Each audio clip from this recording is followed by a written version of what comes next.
Ah, meetings. For so many of us, they're probably the most dreaded part of the entire workday. But what if we could actually transform them? Turn them from these notorious time wasters into absolute powerhouses of productivity. Well, that's what we're going to do today. We're going to break down exactly how to master any meeting, and it's all about understanding which of two crucial hats you need to wear. I mean, let's be honest. We've all been there, right? You look at your calendar, it's just packed, back-to-back meetings, and your energy just plummets.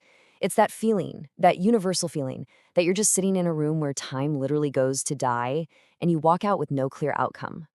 So here's the big idea we're going to dig into today. What if the problem isn't the meeting itself, but the role you're playing in it? The secret to a great meeting, it turns out, isn't some magic formula.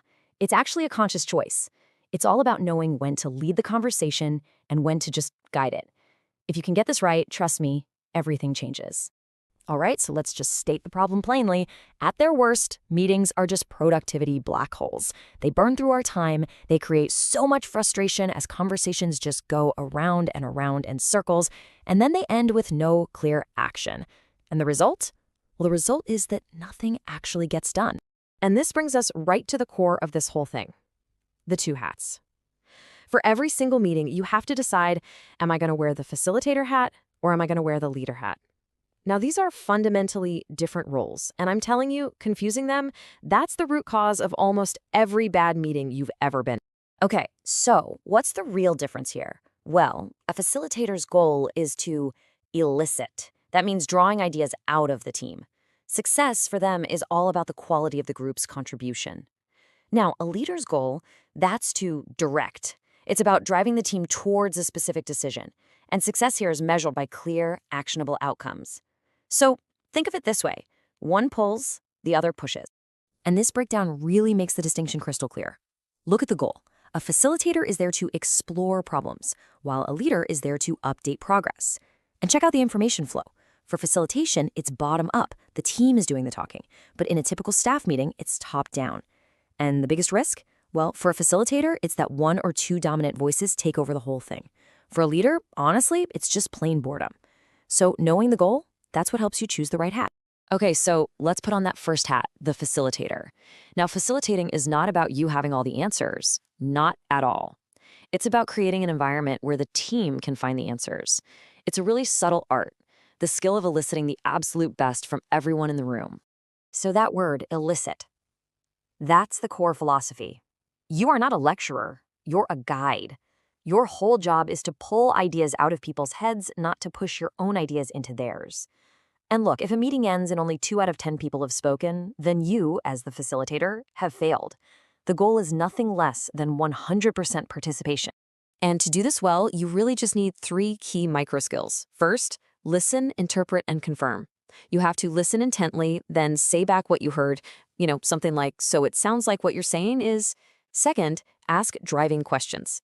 These are the questions that push the conversation deeper, that don't just let it float on the surface. And third, and this is a big one, observe nonverbal cues. Watch the body language. It'll tell you who's engaged, who's checked out, and most importantly, who disagrees but is staying silent. Okay, now for the real-world challenge, right? Managing personalities. Because every meeting has them, we're going to focus on the 2 most common archetypes. You've got the domineering participant, the one who just sucks all the oxygen out of the room, and then you have the non-participant, the person has great ideas but just never, ever shares them.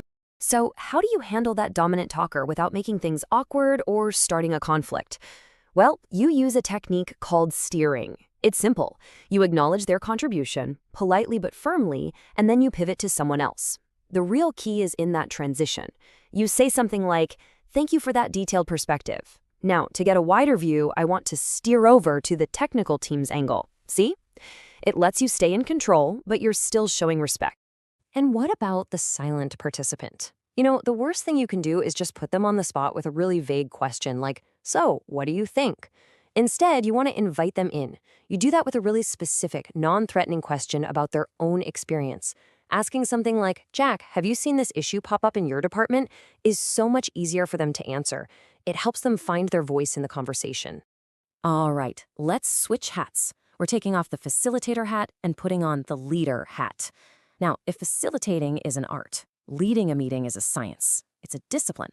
This is for your regular staff meetings, your project updates, the times when the goal isn't exploration, it's execution. And here, efficiency is everything. The success of a leader-led meeting is pretty much decided before it even begins. There are 3 rules here, and they are non-negotiable. First, it has to have a valuable purpose. If it doesn't, just cancel it. Seriously. Second, you have to distribute a clear agenda beforehand. No surprises. And third, assign pre-work. People should not be showing up with an empty head. They need to arrive prepared to contribute. And this is the ultimate test. Before you even think about sending that calendar invite, you have to ask yourself this one simple but incredibly powerful question. Could this meeting just be an email? I mean, if the whole point is just to share information one way, it does not need to be a meeting. If you respect everyone's time, this one filter alone can clear up hours on your team's calendar every single week. Okay, so during the meeting, discipline is absolutely everything. Rule 1, start on time, every single time. Waiting for latecomers just punishes the people who were punctual. Next, you have to limit the time to what's necessary, timebox the agenda and stick to it. Don't let things drag on. And finally, manage conflict decisively. If a conflict pops up that's too personal or complicated for the group, you park it and deal with it later. Don't let 2 people derail the time of 10. Look, a meeting without a follow-up is really just a conversation. It's a total waste of time. So, before anyone leaves that room, you review all the decisions and the next steps. Every single action item has to have a clear owner and a deadline, no exceptions.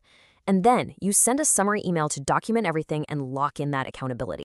Okay, so we know the 2 roles now. Let's quickly run through a few of the most common traps that can derail any meeting, and it doesn't matter which hat you're wearing. First up, trap number 1, the routine trap. Oh, you know this one. It's that weekly meeting that happens just because it's on the calendar. If there is no valuable purpose for it this week, cancel it. Do not meet just out of habit. Next is the ambiguity trap. This is when people show up to your meeting with absolutely no idea what it's about or what you expect from them. The cure for this is simple and it's non-negotiable. A clear agenda sent in advance. And this might be the most critical failure of all. The no action trap. The meeting felt great, everybody was talking, it was a great discussion, but then you walk out and nothing happens. This is a complete and total waste of everyone's time. Every single meeting has to end with a clear answer to the question, who does what, by when? So, to bring all of this together, let's wrap up with a really simple, actionable checklist. I want you to think of this as your pre-flight and post-flight check for every single meeting you run from now on. Just ask yourself these questions. Was the purpose clear to everyone? Was I actually prepared? Did I respect everyone's time? Did I manage the atmosphere in the room and handle conflict the right way? And, most importantly, did everyone leave knowing exactly what their action items are? This simple checklist, it puts all the power to run great meetings directly in your hands. Because ultimately, it all comes down to this one question. Why are you in that room? Are you there to draw ideas out of people, or are you there to drive action forward? By consciously choosing between the facilitator and the leader hat before you walk in, you're not just running another meeting, you're literally architecting success. And that choice is yours.